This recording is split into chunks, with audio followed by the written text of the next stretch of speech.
ট্রাম্পের ৮০তম জন্মদিন এবং যুক্তরাষ্ট্রের আসন্ন ২৫০তম বার্ষিকী উদযাপন আয়োজনের মাত্র কয়েক ঘণ্টা আগেই চুক্তির বিষয়ে সম্মত হল ইরান। তবে পূর্ণাঙ্গ খসড়াটি এখনও প্রকাশ করা হয়নি। আগামী শুক্রবার সুইজারল্যান্ডে দুই পক্ষের মধ্যে আনুষ্ঠানিক স্বাক্ষর হওয়ার কথা রয়েছে।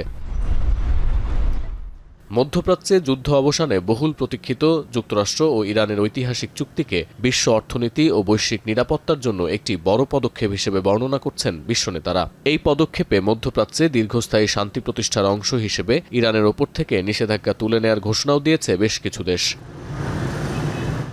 ট্রাম্পের মতে ইরানের সঙ্গে শান্তি চুক্তিতে বড় বাধা ছিল ইসরায়েল। লেবাননে অব্যাহত হামলার কারণে ইসরায়েলি প্রধানমন্ত্রী নেতানিয়াহুকে জটিল প্রকৃতির মানুষ বলেও সমালোচনা করেন ট্রাম্প।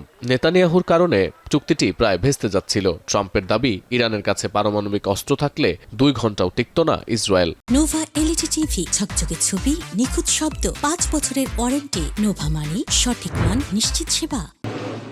ইরান যুক্তরাষ্ট্রের সমঝোতাকে কৌশলগত বিজয় হিসেবে স্বাগত জানিয়েছেন ট্রাম্প এবং তার মিত্ররা। মার্কিন প্রেসিডেন্টকে প্রশংসার বন্যায় ভাসাচ্ছেন রিপাবলিকানরা। মার্কিন ভাইস প্রেসিডেন্ট জেডি ভ্যান্স বলেছেন, ট্রাম্পের উদ্যোগে একটি নতুন যুগে প্রবেশ করল মধ্যপ্রাচ্য। মার্কিন পররাষ্ট্রমন্ত্রী মার্কো রুবিও বলেন, এমন অবিশ্বাস্য সাহস, অসাধারণ শক্তি, অতুলনীয় রসবোধ এবং দেশের প্রতি অকৃত্রিম ভালোবাসা থাকা একজন নেতা পেয়ে যুক্তরাষ্ট্র সৌভাগ্যবান। বেশ কয়েকজন রিপাবলিকান সামাজিক মাধ্যমে ট্রাম্পকে প্রশংসায় ভাসিয়েছেন। মার্কিন প্রেসিডেন্টকে শান্তি চুক্তির প্রধান প্রণেতা হিসেবে উল্লেখ করেছেন তারা। তাদের মতে ২০১৫ সালের চেয়ে এখনকার চুক্তিটি তেহরানের পারমাণবিক কর্মসূচির ওপর আরও বেশি সীমাবদ্ধতা আরোপ করবে। এমনকি ২০১৮ সালে ওবামা প্রশাসনের আমলে হওয়া চুক্তি থেকেও এটি বেশ কার্যকর হবে। তবে চুক্তির বিভিন্ন বিষয় ও প্রতিশ্রুতি নিয়ে প্রশ্ন তুলেছেন ডেমোক্র্যাট নেতারা। তাদের অভিযোগ, সমঝোতা স্মারকে কোন কোন প্রতিশ্রুতি অন্তর্ভুক্ত করা হবে এবং ইরানের পারমাণবিক কর্মসূচির বিষয়গুলো সবার সামনে প্রকাশ করা হবে কিনা তা নিয়ে সন্দেহ থেকেই যাচ্ছে। এছাড়া লেবানন সহ মধ্যপ্রাচ্যের অন্যান্য অঞ্চলে ইসরায়েল যুদ্ধ বন্ধ রাখতে সম্মত কিনা তাও স্পষ্ট নয়। ডেমোক্র্যাটদের প্রশ্ন, প্রায় ৪ মাসের যুদ্ধে মার্কিন স্বার্থ কতটুকু রক্ষা হয়েছে।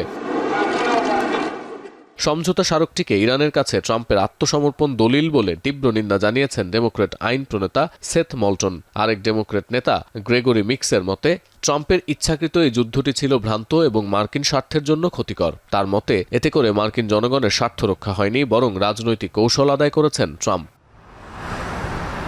চুক্তির অংশ হিসেবে ইরানের জব্দকৃত সম্পদ ছাড় এবং নিষেধাজ্ঞা তুলে নেওয়ার বিষয়ে উভয় পক্ষ ভিন্ন ভিন্ন বক্তব্য দিয়েছে। মার্কিন কর্মকর্তারা বলছেন, পদক্ষেপগুলো তাৎক্ষণিক হবে না, নির্দিষ্ট কিছু প্রতিশ্রুতি পূরণ হলেই কেবল তা কার্যকর হবে। সতীর্থ কর্মকার, এখন বিশ্ব।